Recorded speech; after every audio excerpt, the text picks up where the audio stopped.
Welcome back from that break. If you just joined us, the program is Good Morning Abuja on NTA Channel 5. Thank you for staying tuned on the program. On this segment of the program, we are going to bring you two gentlemen, and our topic of discussion is going to be on interreligious harmony and peaceful coexistence, and of course, is germane in our nation and for us to move forward. And we are going to look at this from the youth perspective as we welcome to the program two gentlemen, just like I mentioned, one from the Christian faith and another one from Muslim faith. They are here to tell us more on religious harmony and the way forward for the youth in this country. To my immediate right is Mohammed Grema Bukar. You are welcome to the program. Good morning. Good to have you here. Thank you. And next to him is Hilary Henry. You are welcome to the program. Thank you. Actually, Hilary Henry represents the Christian faith, and Mohammed Grema Bukar represents the Muslim faith. All right, let's start the discussion. You know, it is a general and common knowledge out there that our major problem as a nation is lack of religious tolerance. How true is this assertion? Yes, thank you. Good morning. That is the actual fact and what is happening. Most of the followers, adherents to either the Muslims and the Christians, one, they fail to understand the fundamental basics of their religion, which promote tolerance. For example, during the lifetime of the Prophet ﷺ, when he traveled for Hajj, he was prevented from going to perform his religious rite. And there was a treaty with some of the companions. He said, no, we should not go into those treaties. And he said, no, let them give us their treaty. And the treaty was brought. And the Muslims felt it's not going to favor us. But the Prophet said, yes, it's a treaty. Let's tolerate them. And they went into signing the treaty. And part of it is there will be a time that within that particular time frame of time, those who reverted to Islam should be sent back to their people without the Prophet accepting them. And the Prophet signed that agreement. So what we are saying, there are fundamental basics that people need to know the history of their religion. For example, there was a political asylum during the lifetime of the Prophet ﷺ, that when he sent his companions, his envoys to Ethiopia now, which is Abuja then, and now Ethiopia, the king there was Negush. He was a Christian. And the Prophet ﷺ found that, where am I going to find solace? Is that just Christian leader? He is a Christian, but he is a just leader.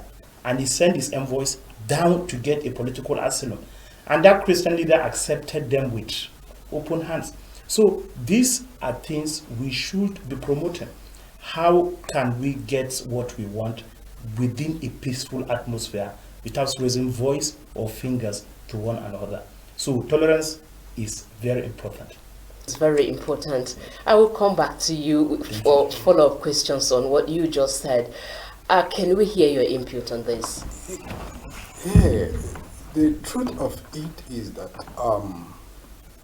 looking at religious ignorance is also a factor of this problem we're discussing. And I believe we have organized a program on religious ignorance, which was held in National Mosque. That should be 2013, where we brought resource person like Cardinal Onaiko and the former executive and secretary of Muslim National Mosque Board Management in the person of Alhaji Ibrahim Jiga, and they really taught us on the factor of religious ignorance, which is a key of this separation. I remember my father, Reverend Professor Sufobaje, he make one emphasize on something that if he was born in Saudi Arabia, there is a possibility of him being a Muslim. He was a Christian because he was born in a Christian family. And we are Nigeria. And he made me to understand that Christianity and Islam is more or less like identification, has nothing to do with our culture. I believe that we get it wrong somewhere. The cultural value is missing. That is the result of all these crises we are seeing today. My friend Bukal, when we are in Uwikan, Naireg, that is when I have to know that it's English Quran. I take my time to study the English Quran because I don't want to be ignorant of what the Quran says. So if a Muslim brother is telling me I'm putting Quran, I should know what he's saying, whether it's true or not. So the very first day I went home with the Quran, my mom said, we forbid this in this house. I said, Mom, you are ignorant of what the Quran says. Then when we are doing our morning devotion, I will lead the prayer. After prayer, I will quote the Quran. And the verse in the Quran is also in the Bible. My mom now asked me, what is the problem? I said, the problem is the mischief. They have misled us. We get it wrong. And that is the reason why we embargo on our project, by catching them young, to see how we can build a new Nigeria, one Nigeria, to set out our differences and understand the truth that we are Nigerians. That is my submission. All right. In catching them young, to solve this problem, to correct the ills, and also to remove the ignorance that we have pointed out, that is the major cause of the problem. Now I'm talking to you now, Mohammed. How have you been doing this? Do you go to schools? Do you go to primary schools, secondary schools, university to conscientize them? Yes, thank you very much. We have our project, and when we came back from Nigeria Interreligious Youth Council, which is NIREC, Nigeria Interreligious Council. So we have the NIREC LEX. This council was established by President Olusegun Obasanjo, looking at the uprising of religious and ethnic cleansing within that period. And 2005-6, we were in Mina. 100 Muslims and 100 Christian youth were there to deliberate interreligious harmony and peaceful coexistence. When we came back, that was why we said, okay, it's not about sitting, taking tea, sleeping in the hotel. We need to go back to the grassroots and reach out to them. Because most of the people being affected are within the age bracket of 14, 15, 16, 17, up to 18. So if we can catch them young from the classroom, then they can be able to go out and showcase the beautiful ethics of their religion and even cultural values. I attended missionary school in Lagos, St. George's Boys School in Lagos. I think we are just 5 within 3,000 population of students. That are Muslims. Just 5 of us. Okay. So when we came out, we met with Brother Chima Harry and said, let's start something. Mm-hmm. We went down to the schools. Here in Abuja, I think last 4 years, we established the interfaith clubs in the secondary schools.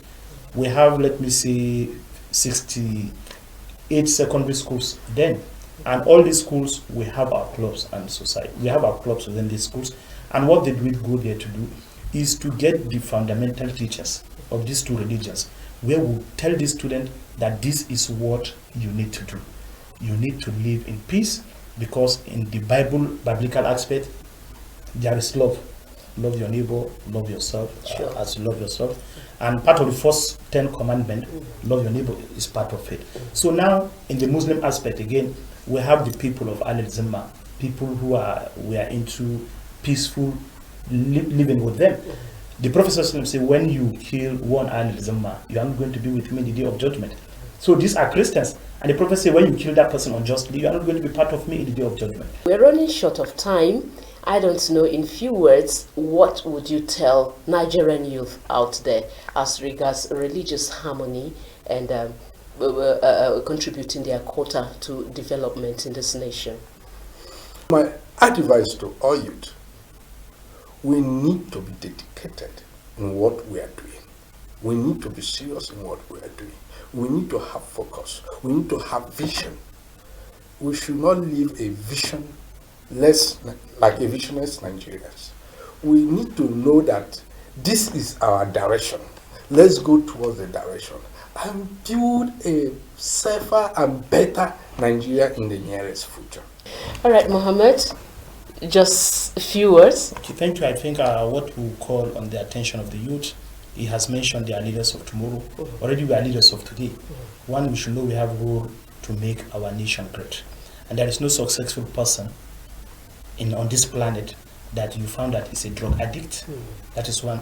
Number two, we should know that any change we want to make, the religion instrument should be a way to guide, not a way to destroy us. Nigeria. Oh, I wish we have enough time to discuss this on and on, because this is a topic that needs really time for us to dissect the issue properly. But some other time we may invite you back for continuation of this topic. Thank you so much, Mohammed Grema Bukar, for coming and for your input on the program. Thank you so much, Hilary Henry, for your thoughts also on the program. Thank you. We appreciate you. Thank you. All right, I've been speaking with two gentlemen. They come from Two Faith Interreligious Youth Organization, and the topic of discussion has been on interreligious harmony and peaceful coexistence, the way forward for the youth in this country who are leaders of tomorrow. The program is still Good Morning Abuja. It continues shortly. Stay with us.